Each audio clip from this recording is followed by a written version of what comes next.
Hey guys, and welcome to Cool Vision. Wow, we're in a plane again. Where are we going this time? Hey guys, and welcome to Oman. It's a country of deserts. It's a country of high mountains and an endless coastline. And right now we're in the middle of a desert and you see lots of camels.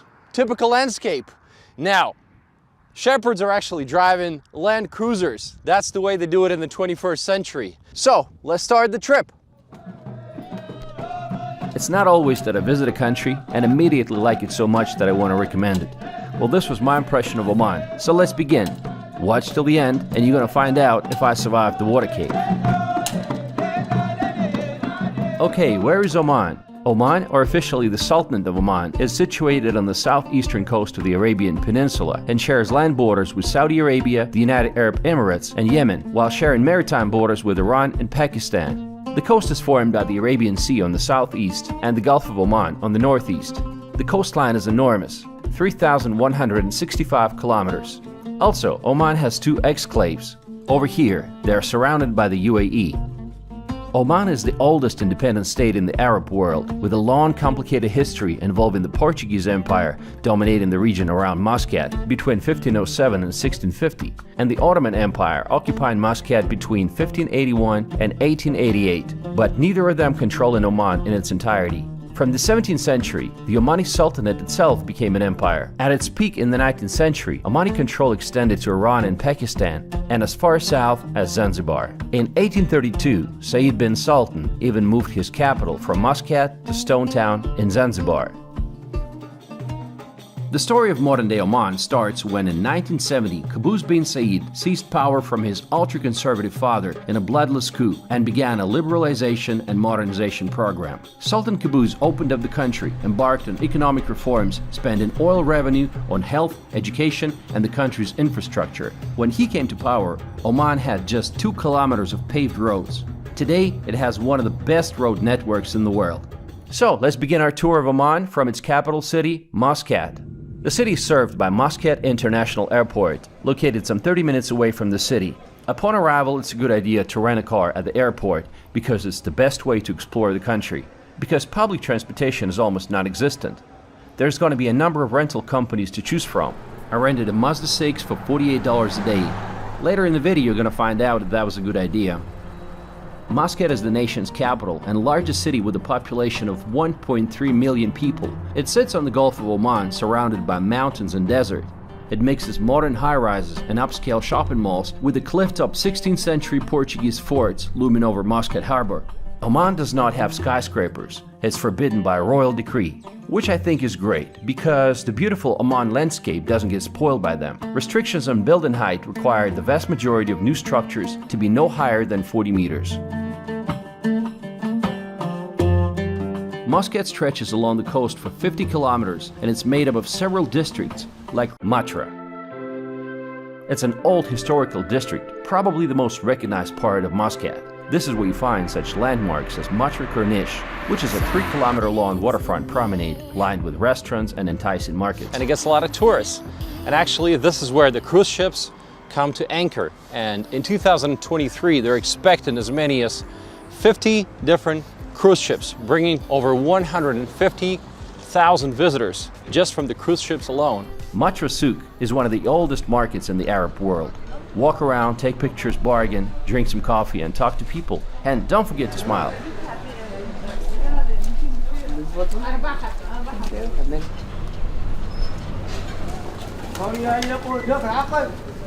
Sultan Qaboos Port has been a main commercial center for many centuries. This is where you can see the traditional boats named dhows.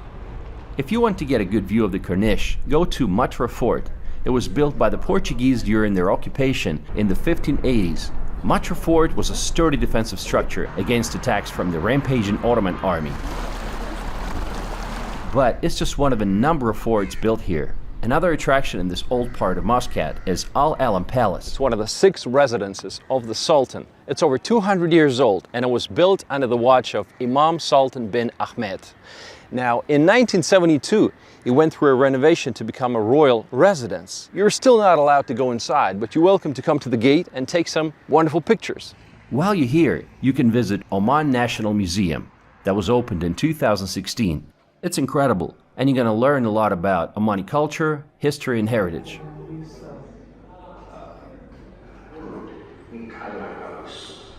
Muscat is a world-class city, and it has an opera house. In 2001, Sultan Qaboos decided to build an opera house because he was always a fan of classical arts and music. The construction started in 2007 and was finished in 2011. And today, it can accommodate 1,100 guests. Then the performance starts, the sound is really clear. Usually they don't use a lot of mics and speakers. Okay, so if you sit on the front line or you sit back, you'll have the same experience. The city has numerous fascinating mosques, including Al Qurra Mosque, Al Amin Mosque, and of course the Sultan Qaboos Grand Mosque, the largest mosque in Oman. This mosque was constructed in 2001 using 300,000 tons of Indian sandstone. The prayer carpet covers the floor of the prayer hall and contains 1.7 billion nuts, weighs 21 tons, and it took 4 years to manufacture. Look at the carpet, it's enormous. It's the second largest in the world, after the one in Abu Dhabi.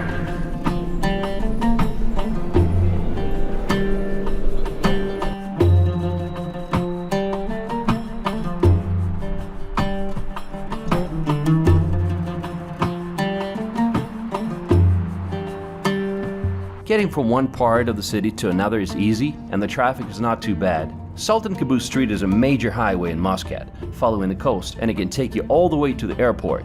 But we're not leaving yet. One of the most popular places in the city is the waterfront. In the evening, this is where you're going to see a lot of fancy cars, busy restaurants, and hundreds of people on the beach, having a good time with their families, playing soccer and doing other sports.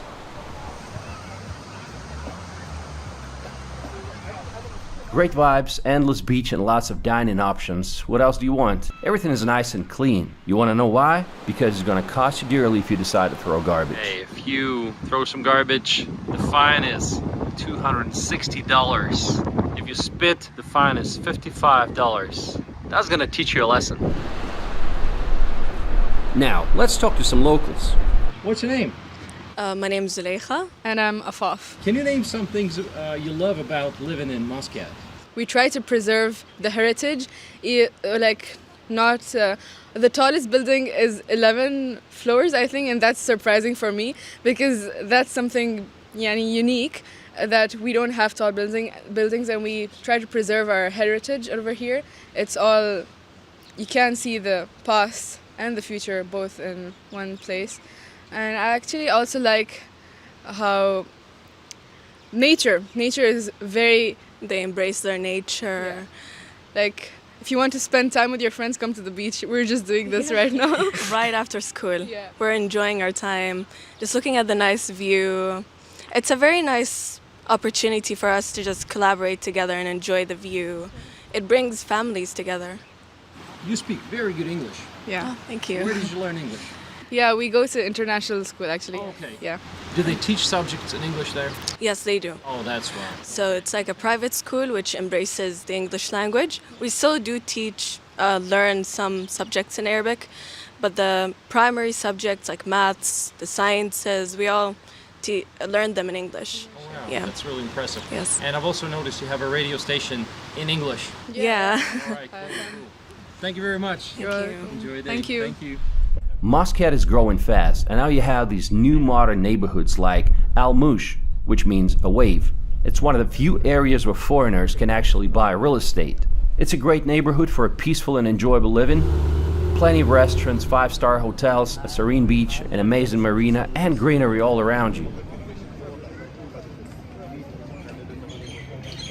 In case you're curious about the prices, a 1-bedroom apartment starts at $250,000 all the way to $2 million for a 5-bedroom villa.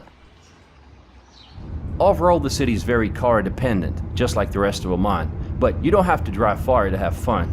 How about going dune bashing right in the city? The sands at Bushwar is the perfect place for an afternoon of fun.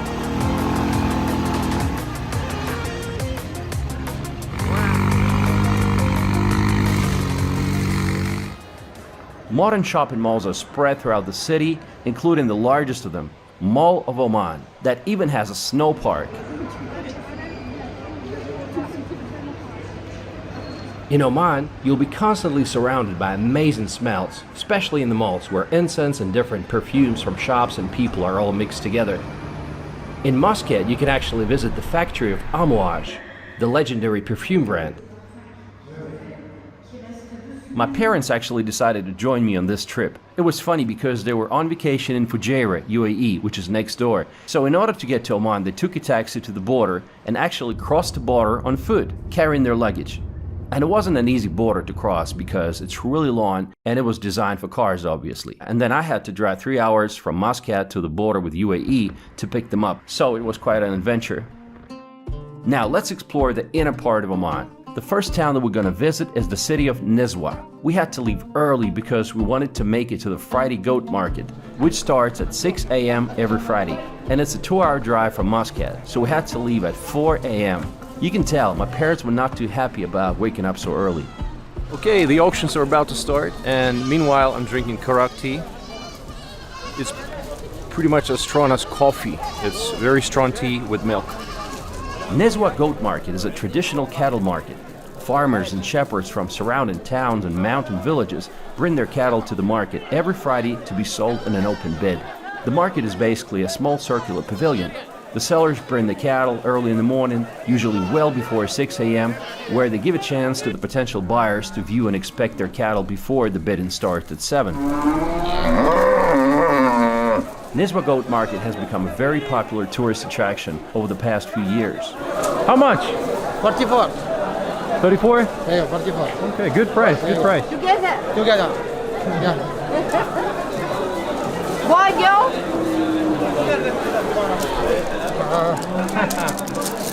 So cute. After the goat market, you can visit the regular market, Nizwa Souk. The market is really big. You can buy all sorts of things ranging from the local desserts, dates and fruits, to clothes, antiques and pottery. Make sure you try the local halva, which is the local dessert. That's Omani sweet. Omani sweets? Yeah. And what's it made of? This with honey. Okay. And this with za'afaran. And this with walnut. And this with almond. Okay. You can test. Should be very good.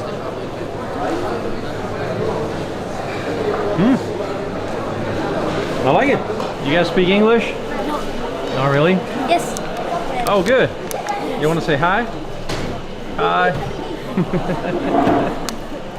Nizwa is an ancient city in northern Oman with a population of around 72,000 people.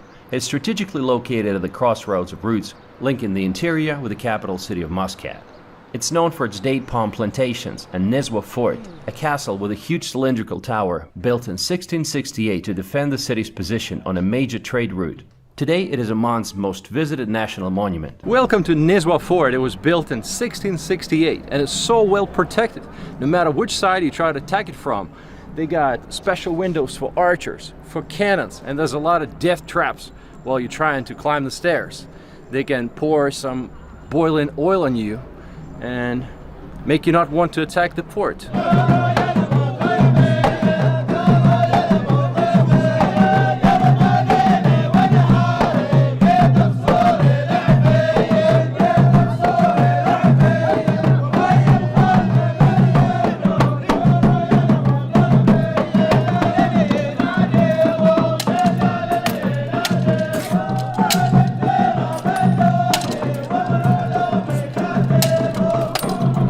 Don't forget to walk the streets of Old Town and get lost in some charming coffee shop like this. So for men, they brought coffee in white cups. And for my mom, they brought it in a black one. Just like the way they dress, you know? Interesting. Alright, let's continue. Although most part of Oman is flat, there's a number of mountain ranges. Jebel Shams is one of them. It's the highest mountain in the country. The name means Mountain of Sun, because it's the first place to receive sunrise due to its high peak of 3,000 meters. Jebel Shams also hosts Al Nahur Canyon. It is so spectacular that it's labeled the Grand Canyon of Arabia. Attention, attention, all visitors. I'm about to show you one scary canyon. Follow me. Are you guys scared of heights? Because if you are, then this canyon, you're not gonna enjoy it. It's pretty scary. Matter of fact, it's the second largest canyon in the world. So, when was the last time you guys had some coffee on top of a mountain? What's it like living in the mountains here in Oman? You need a small house, and you need some ship, and some favorite like to walk with the ship and with the man, like that. Simple life. Yeah, simple life. Will you continue to live in this part of Oman? I hope in future I become a good guide, and I hope I am working in the mountain, because Okay. I like this mountain, Jabal Shams mountain. Please meet our driver, Ali. He's a good jumper, among other things. Wow, professional! If you like hiking, there is a balcony walk. It's a beautiful and adventurous hike along a steep cliff. To complete the hike will take you around 5 hours. Assalamu alaikum. Assalamu alaikum. السلام حياك الله مخبر عليك الحمد لله. زي العمر كيف الامور؟ الحمد لله يا مر. That's. We've been following this balcony view road, and it's just, you know, gorgeous. And we've only come a little far. You know, you can still keep going, and if you do that, you will just follow that road all across the mountain, all the way over there. That'll probably take you like 3 hours, but it's going to get dark if we do that, and we still want to catch the sunset.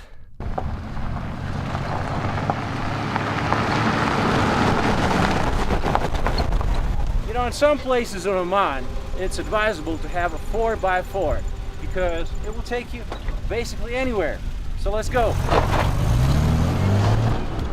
If you want to go to Jabal Shams, a 4x4 car is recommended because there's lots of twisted dirt tracks towards the top. See these trucks? They came all the way from UAE for some mountain fun. Also, you couldn't find a better place to enjoy the sunset. Just look at it. So mesmerizing.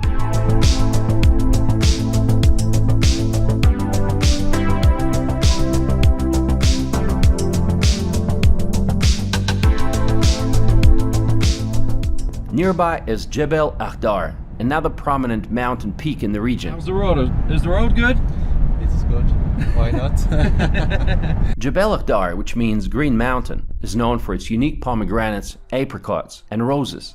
Spring is the best time to visit when the terrace plantations are lush and vibrant and the roses are blooming. We are in Jebel Akhdar Mountains, and it's 2,090 meters above sea level. And this place is also famous because Princess Diana was visiting this place in 1986, and she was sitting like this. I have to show you guys. It's kind of scary. She was like, wow, can you take a picture of me? What a view. These villages down below are all residential villages. Now, there's one interesting spot on that side of the mountain. You see that white castle? So it's the residence of the King of Qatar, I was told. There's also a unique village to visit, Al Sagara, which is carved into the mountainside. We're still in Jebel Akhdar Mountains, and what's interesting about it is you're only allowed on top if you have a 4x4. So every car you see here is going to be all-wheel drive. And you know, I rented a Mazda 6, and so they didn't let me drive here, so I had to hire a driver in a Land Cruiser to take me to the top of the mountain. Well, thank you for the tour, my friend. Welcome, my friend. You are welcome to Oman in any time. I hope you enjoyed and enjoy your time here in Oman. Absolutely. All the best. Now, from the mountains, let's relocate to the deserts. The Sharqiya Sands, formerly known as Wahiba Sands, is a region of desert in Oman. You can go dune bashing in a 4x4 among stunning and ever-changing patterns of dunes. At this point, I figured out that a Mazda 6 can only get you this far. For the third time, we had to get a driver with a 4x4 to get to the place, and leave our Mazda behind. The good part is you get to meet new people. Meet our new driver. Ahmed is a professional driver. Yeah.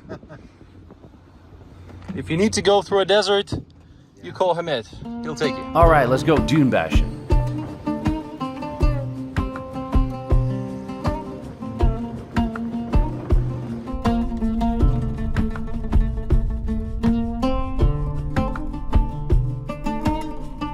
Wow. It's a vertical drop. Oh my God, look at this. Now that the day's coming to an end, let's enjoy this beautiful sunset sitting on top of one of the dunes. This is our hotel down below. That is our hotel room, and this is my dad there on the sunbed. I thought the crazy part was over, but it's not.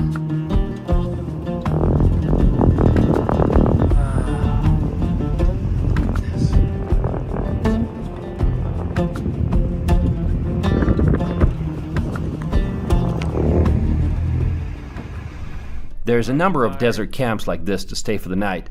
We stayed in the Arabian Oryx Desert Camp. Do you guys want to see a hotel right in the middle of a desert? Well, here it is for you. Arabian Oryx Camp. Okay, let's walk the stairs. There's a couple of sunbeds in case you want to get some suntan. This is the interior. The carpet, of course. I think it's pretty amazing. A desk.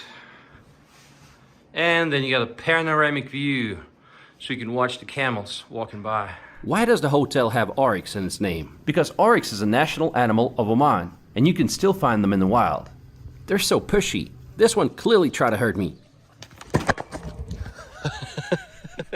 It's easy to make friends with locals, and we met this local guy, Hamid, and he agreed to show us his house. Well, let's see how he lives. Let's do a short house tour.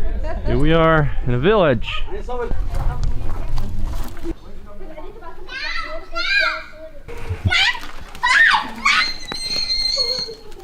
Hamid is taking me inside the house. Oh, I think it's a bedroom. Oh, it's coffee, okay. Oh. Drink some coffee. Hamid, yes. How many kids do you have? Me? How many? Two. Two kids? Yes. Okay. And the rest is? This family, all family. That's a big sister, family? Yes. Oh, sister, okay. Yes. And her kids? Yes. How old are they? This 6, 5. not 6. 6, maybe 6, 5. Yes. 6, 5. Small, huh? Omani people are small, not big. Really? Yes. Beautiful. Yes. Like, You're big. Face. me big. Yes. What are you smoking? What's that called? Smoking, yes. Good. Thank you. Hamid is driving a Jeep. Yes. A Jeep. Welcome. Welcome. Let's go. This part of the country is occupied by Bedouins. Those are people that always lived in the desert. And Hamid suggested we visit them, so I said, sure, why not? Let's do it.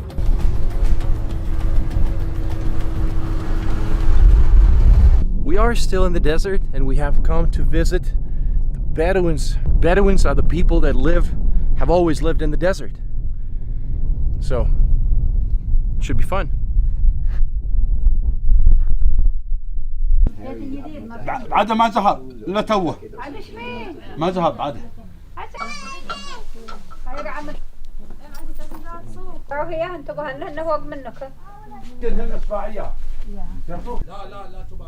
قهويهم.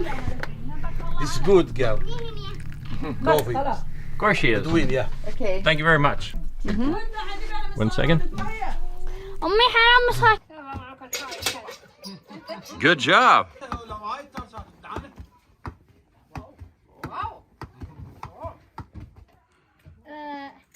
Is that a magic lamp? Yeah. Okay. I asked Hamid to show us a date palm plantation. This is dates. Maybe 4 months after this dates. Hamid wanted to show me Yes, how dates are growing, but it's not the season. So we'll have to come back 4 months from now. Yes. 4 months from now. Yes. Okay. Now, let's relocate 1,000 kilometers to the south, to the city of Salalah. I think the better option would have been to fly, but we decided to drive. The roads are fantastic and you'll get to see more of the inner part of Oman, so why not? A vast gravel desert plain covers most part of the central Oman. But it's not the same, and the scenery keeps changing. Wow, guys, just look at this. It's a tornado. Oh, it's coming our way. Oh my God. We're in the middle of it. And about 10 hours later, we are in Salalah.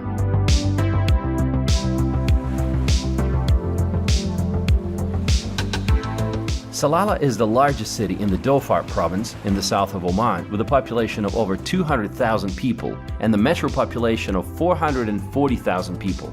It's considered the tourism capital of Oman.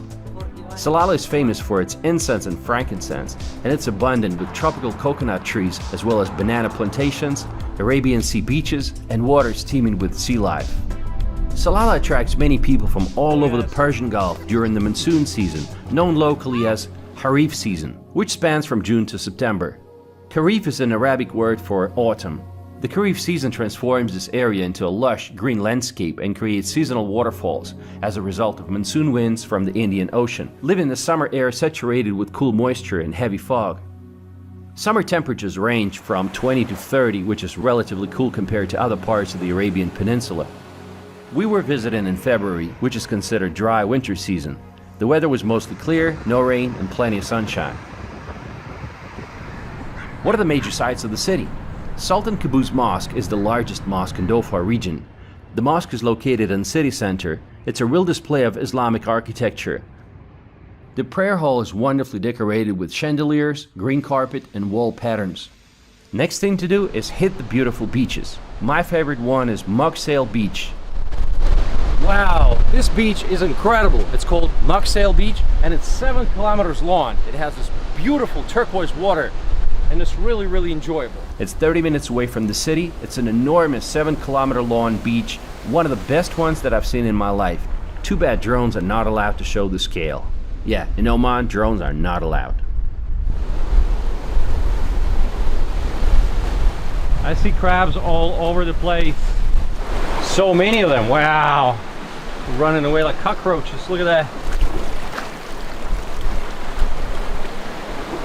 And the best part is we were the only people on this amazing beach, well, except for camels.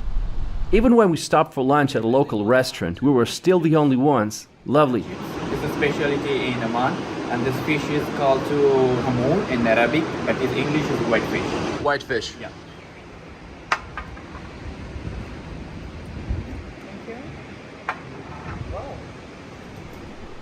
If you walk towards the end of the beach, there's also a number of hiking trails and lots of natural beauties to explore. Wow, these rocks are massive.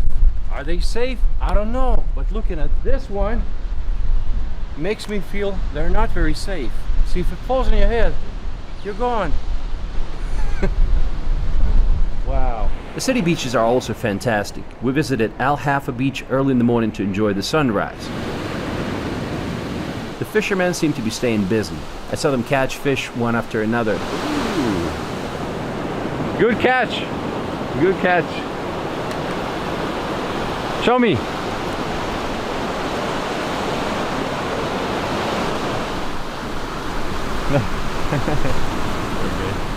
Next thing to do is to explore the beautiful waterfalls. Of course, it would help if we were visiting during the Kharif season, when the mountains actually turn green and you can see the waterfalls. This place is called Ain Atham, and in fact, it's a huge waterfall, and you can see the scale.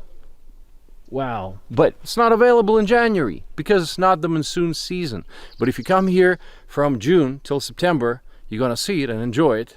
But even in the winter, it's amazing to just drive around and walk around these natural beauty spots. Just to give you an idea, this is what Darbet Waterfall looks like in the wet season.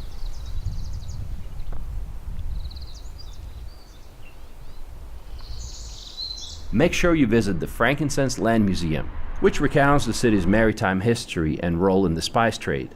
The museum is part of the Al Balid Archaeological Site, UNESCO World Heritage Site. Al Balid Archaeological Site used to be an ancient seaport from the 8th till the 16th century. From here, frankincense was shipped to other parts of the world, including Africa, Europe, India, and China. Incense was a commodity sold throughout the world because even in the olden times, a lot of religious rituals and spiritual ceremonies involved the use of incense. But presently, most of Oman's frankincense is employed locally, and Somalia has taken its place as the primary exporter of the said product. We have come to the Frankincense Museum, and these are frankincense trees. All these trees are frankincense.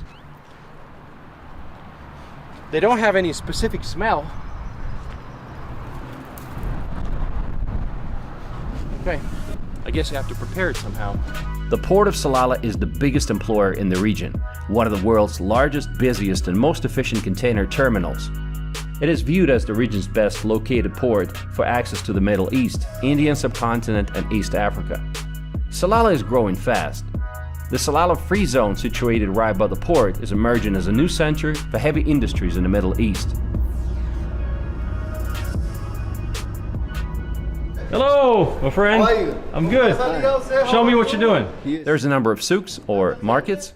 We visited the fish market. People were very friendly. Let's take a look. Impressive. What's the name of the fish? This one? Yes. This is crayfish. This is sherry. Sherry, kettle, crayfish. Kumkri. How's work? Good? Salalah is famous for its banana and coconut plantations, and we're buying some local bananas. They're small, they're sweet, they're fantastic. This is what they look like. Is this from Oman? Oman. Oh, good, good. So we decided to get a papaya also. It's a very nice papaya. Let me show you this fruit. I've never seen it before. Good morning. هذا شغل الكويت انا صحن لا تجالس العمل مشكله. What's the name of the fish? Kingfish. Okay, wow, yellow fish. Salalah is famous for its fresh fruits, particularly the coconut. You'll find fruit huts along the road where you can have a coconut drink. Wow, look at this. Oh, coconut. Enjoy, Mom. Can you show me what you're selling? Bananas, papaya, coconut. Are these local bananas? They grow here? This local, yeah. Oh, right here. They grow here. Great. We met a German couple who drove here all the way from Germany. So can you tell me how many kilometers you've driven so far? We drove 20,000 kilometers from Germany to Austria, Hungary, Serbia, Bulgaria, Turkey, Iran, Iraq, Kuwait, Saudi Arabia. Now we are in Oman. And how many days did it take you? Maybe 4 months. 4 months? Yes. Oh, you're happy people. We have enough time. That's right. There's a number of castles in Dhofar region. One of them is Taka Castle. It was built in the 19th century. At the time of our visit, it was under renovation. There's also a fort right next to it from which you can get a better view of the castle and the local mosque. There's also a nice boutique hotel right next to the castle. This house is called Kufan House, and it's 150 years old. It was built by a successful merchant. And you know, it's a big house. You would say, why would one single family need a house like that? Well, because he had 3 wives and he had a lot of kids, like dozens of kids. So that's the original house. Now it's been turned into a hotel and a small cafe on the ground floor. Let me show you the inside. Let's go.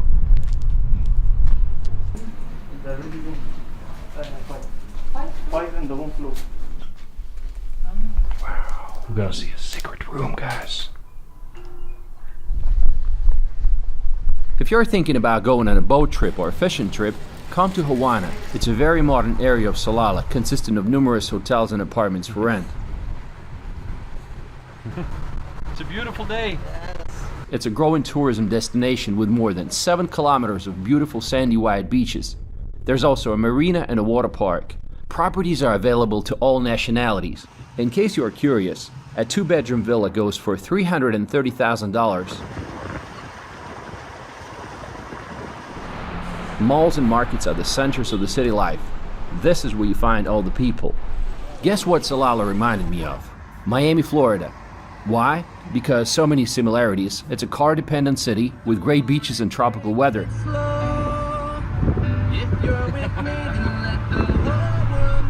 Is Salalah worth visiting? If you're staying in Oman for 8 days or more, then definitely. It's a combination of natural beauty and modern city life. In the winter season, it's going to be slow, and you might end up being the only person on the beach. Feels nice having a private beach, right? So yeah, come and enjoy Salalah. Wow. You look a little bit intimidating, brother.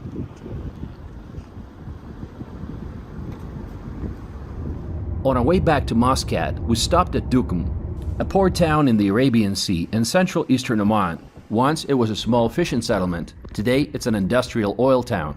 Besides the beaches, there is a cool place called the Rock Garden. It's a pretty unusual geological site. It's an area of 3 square kilometers made of sandstone rocks and limestone, which was created in an underground water aquifer around more than 46 million years ago. Nice place to take pictures. This stone is so unusual. Kind of reminds me of a spine of a dinosaur. What do you guys think? Does that look like a spine of a dinosaur? Now, you cannot visit Oman without visiting the wadis. What are wadis? Wadis are deep valleys. Some have water, some don't. For example, this Wadi al-Shab is 90 minutes away from Muscat. Once you get there, a boat will take you to the other side of the river. Then it's going to be a 45-minute walk through the jungle with lots of jumping, small rock climbing, and eventually swimming. It's an oasis in the desert, where you can spend the day hiking, exploring, and swimming in clear water pools. It has to be one of the coolest spots in Oman. Very recommended. The cave at the end with the waterfall is lit. There's a narrow part that some people are scared to swim through. Let's see if I can make it.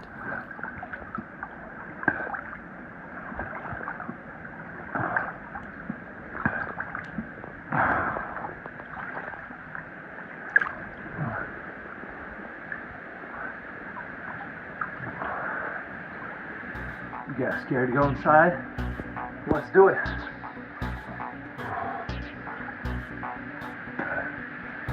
At this point, it gets so narrow that I'm having a hard time just keeping my phone without touching the walls.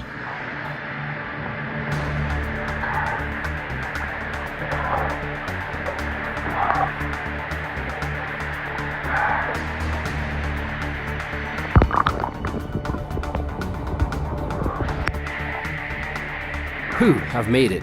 Once you're there, you can climb the waterfall. And also, I was told there's a secret cave, but you can only get to it underwater. See these guys? Okay, this family's having a family weekend. This is what a typical weekend family getaway for Omanis looks like. Usually we like to do is camping with our family. This is my cousins and my uncles. We try to camp in different areas.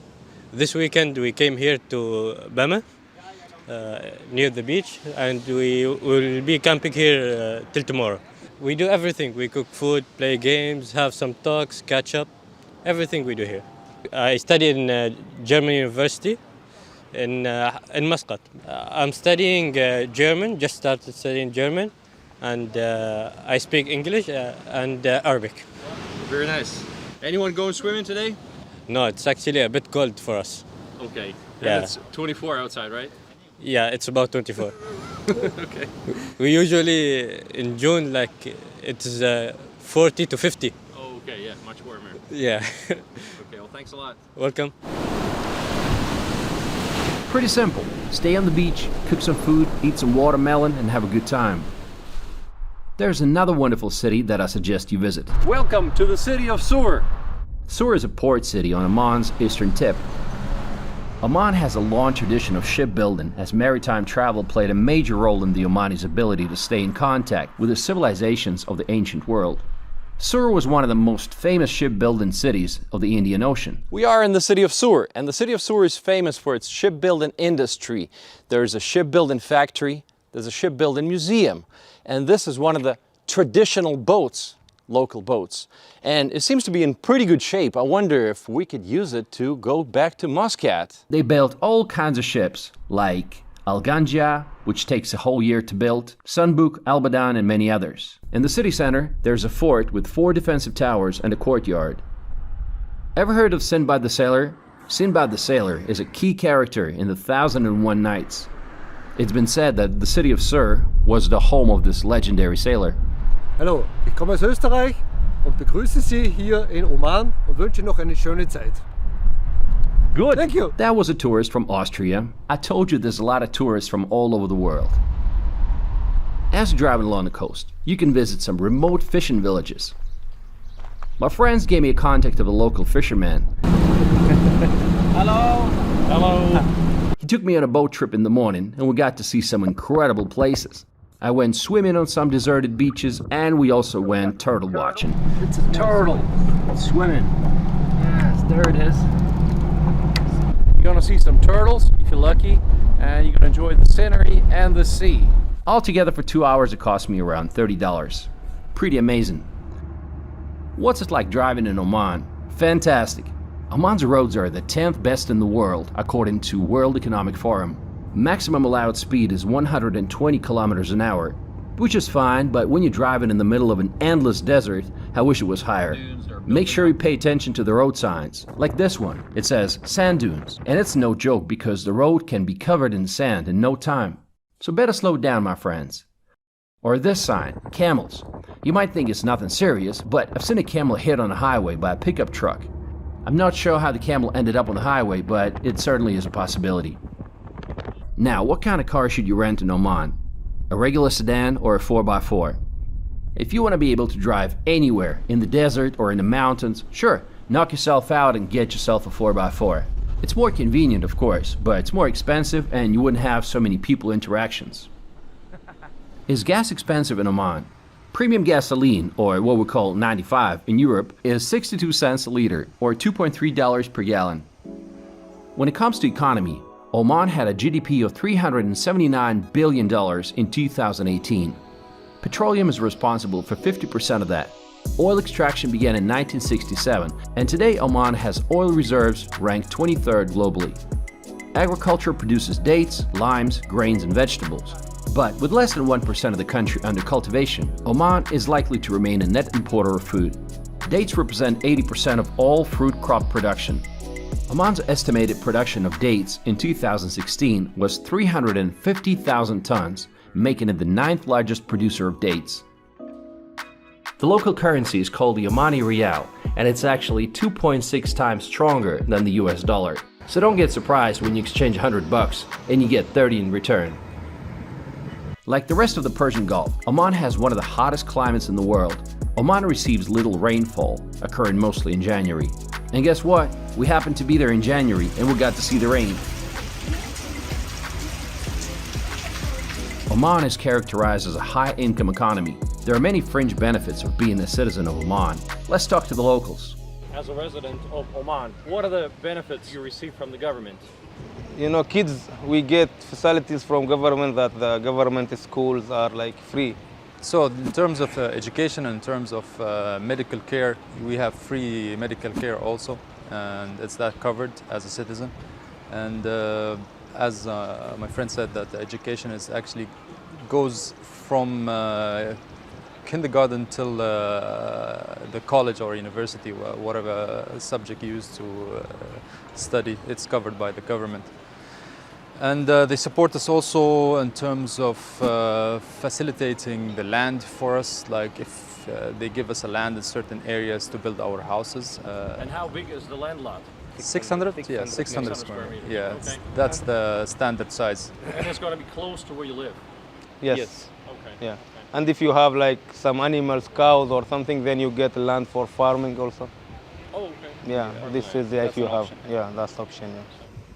Also, every few years, lower-income families have their loans forgiven. Oman has a lot of foreign workers. More than half of them earn in a monthly salary of $400 or less. What's your name, sir? Dennis. Dennis. Yeah. And where do you come from? I come from Uganda. Uganda. Yeah. Never been there. Yeah. And how do you like it in Oman? Oman is very good. This guy at the gas station told me he's making $350 a month, but he's just starting, and he said that an experienced barista can make up to $1,000 a month. Tourism is the fastest growing industry in Oman. It grew by 42% from 1.3 billion in 2009 to 1.8 billion in 2017. What makes Oman such a great destination? First of all, it's absolutely safe. Second of all, local hospitality is top-notch. Every person I came across wanted to take an extra step to make me feel welcome. Oman has great tourist infrastructure, from affordable hotels to 5-star resorts, like this one. Most people speak pretty good English too. So how's the tourism industry? Is it growing? Yes, it's growing that much. The recent years in Oman, we can find lots of people. They coming from Europe, US, and even the other continents as well. My name is Saeed Al-Amri. I'm a tour guide here in Oman. Wonderful. Is Oman a budget-friendly destination? Well, let me give you some examples. Hotels in Muscat start at around $50 a night, car rental starts at $30 a day, and a dinner for two is around $40 to $50. There's a lot of expats in Oman. Let's see what they have to say. Well, I came here in 2008, originally to work in an automotive company. And I did that for a number of years, and then I realized I loved the country, wanted to stay, and wanted to pursue other opportunities. And I started working as a personal trainer. Basically, I'm from Mumbai, from India, but I was in UAE for 15 years, and then I migrated to Oman. I'm also from India. I live in Dubai before, 7 years before. I moved to Oman 7 years back. And how do you like it here? What you say, the location is very good. It's next to the beaches. All the cities next to the beaches actually. Okay, so whenever you get tension or any pressure or something, you just come to the beach area, stand for 5 minutes. You will have peace of mind. You will be stress free. And the cost of living is also very less compared to other countries. That is what I made out. Dubai? In compared to Dubai, yeah. Oh, okay. And another main reason is the locals here. The locals are very friendly and they're very nice guys. Yeah, they're very welcoming. Very welcoming. Very welcoming. That is one of the main reasons. My name is Stephanie. I'm basically from Lebanon. I've been living in UAE and then I've been here in Oman for about 4 years now. Okay, wonderful. And what do you do here? We're managing a clinic. Basically, our clinic is almost here in Waterfront. So the clinic is about aesthetic, beauty, wellness, anti-aging. But you know, I love Muscat. Why? Because it's the safest country in the world. As you can see, the people are very kind. This is the most important reason why I'm here. The nature of the people in Muscat are sweet, are kind. They are really helpful. So I believe you can see that from the people over here. What is it about Oman that made you fall in love with the country? It's just such an incredible country that it offers you so much.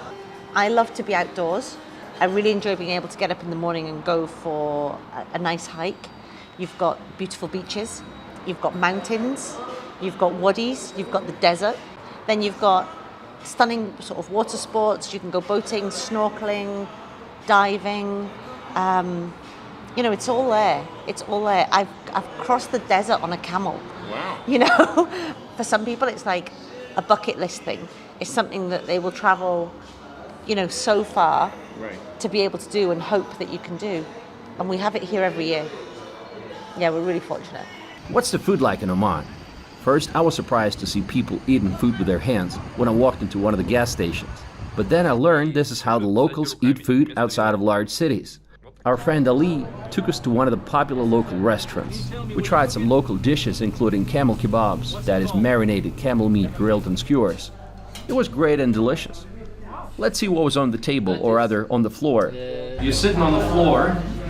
That's number one. And second of all, you're eating with your hands.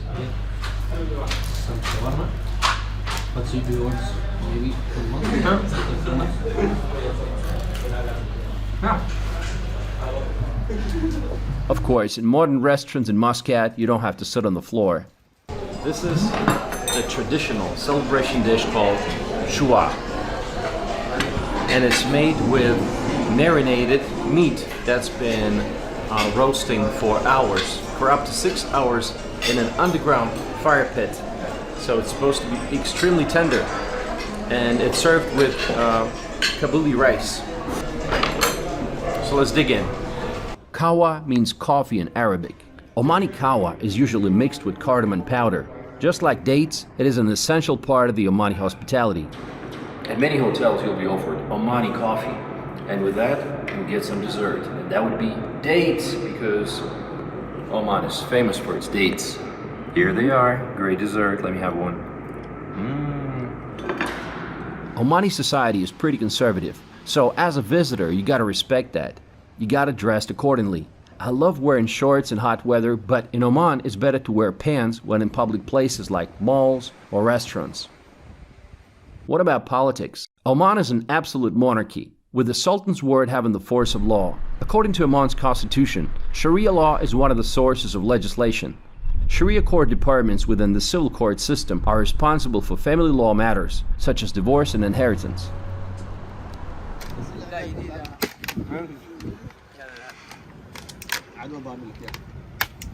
Where's the country heading to?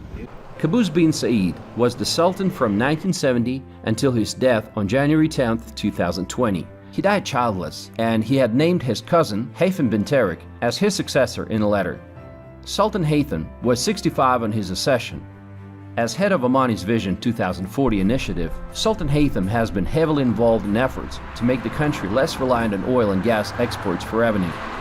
How do you see the country developing over the past, say, 10 to 20 years? So we lived here all of our lives, and we've seen the fast pace of the investments happening here in Oman in terms of tourism and the logistics sector, and we have great examples of these kind of investments here. Like you can see the ports, like in the south, in Duqm and Salalah, and yeah, because we are living here. So if we will talk before 15 years or 20 years, huge difference I can see in the roads, how things are developing day by day to better. So there you have it, my friends. Let me know what you think about Oman and if you've ever been there. Thanks for watching, and my next video will be about the capital city of Muscat. If you like this video, give it a thumbs up. Thank you.